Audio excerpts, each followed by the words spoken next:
നമ്മുടെ നാട്ടിലിപ്പോൾ പവർ കട്ടുണ്ട്, കടുത്ത പവർ കട്ടുണ്ട്. അതിനൊരു സംശയവുമില്ല. അതിനെ ഇന്ദിരാ കട്ടെന്നോ രാജീവ് കട്ടെന്നോ എങ്ങനെ പരിഹസിച്ചാലും കുഴപ്പമില്ല. കഴിഞ്ഞ ഭരണക്കാരുടെ കയ്യിലിരിപ്പിന്റെ ഫലമായിട്ടാണ് ഇത്രയും കടുത്ത ഒരു പവർ കട്ടിലൂടെ നമുക്ക് കടന്നു പോകേണ്ടി വരുന്നത് എന്ന യാഥാർത്ഥ്യമൊന്നും അറിയാത്ത ആളുകളല്ല മലയാളികൾ. നീ ജീവിച്ചിരിപ്പുണ്ട്, മരിച്ചിട്ടില്ല, നിന്നെ രക്ഷിച്ചത് ഞാനാ.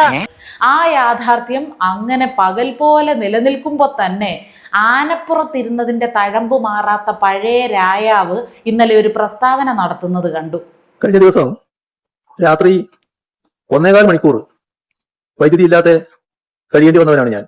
ഹോ, ലോകത്തൊരാൾക്കും അനുഭവിക്കേണ്ടി വരാത്ത വിധി ഏൽക്കേണ്ടി വന്ന ഈ മനുഷ്യന്റെ സാക്ഷ്യം കേട്ട് ആരുടെയും ഹൃദയം പൊട്ടി തകരല്ലേ.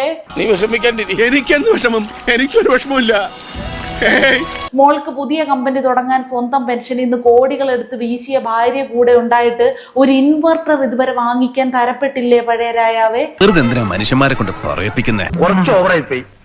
ഇപ്പൊ ഒരു പുതിയ സർക്കാർ വന്നു. അവർക്കൊരു പുതിയ കരാർ ഉണ്ടാക്കാൻ സമയമെടുക്കുമെന്ന് അറിയാത്തവരാണോ നിങ്ങൾ? കേരളത്തോടുള്ള സ്നേഹം അത്രത്തോളം ഒലിച്ചു കിടന്ന ഭരണാധികാരി ആയിരുന്നു താങ്കളെങ്കിൽ അതുവരെയുള്ള ഒരു സംവിധാനം ഏർപ്പെടുത്തേണ്ടിയിരുന്നത് നിങ്ങളല്ലേ? ചെയ്യാവുന്ന മെനകേടെല്ലാം നാടിനോട് ചെയ്തു വെച്ച് ഇറങ്ങിപ്പോയിട്ട് പുതിയ സർക്കാർ കയറിയ ഈ 2 മാസം കൊണ്ടാണ് കേരളത്തിലെ പ്രശ്നങ്ങളൊക്കെ പൊട്ടി വീണത് എന്ന് വരുത്തി തീർക്കാൻ നടത്തുന്ന ശ്രമം ഉണ്ടല്ലോ, അത് കാണുമ്പോൾ നിങ്ങളോടുള്ള വെറുപ്പ് ഇങ്ങനെ കൂടിക്കൂടി വരികയാണ്.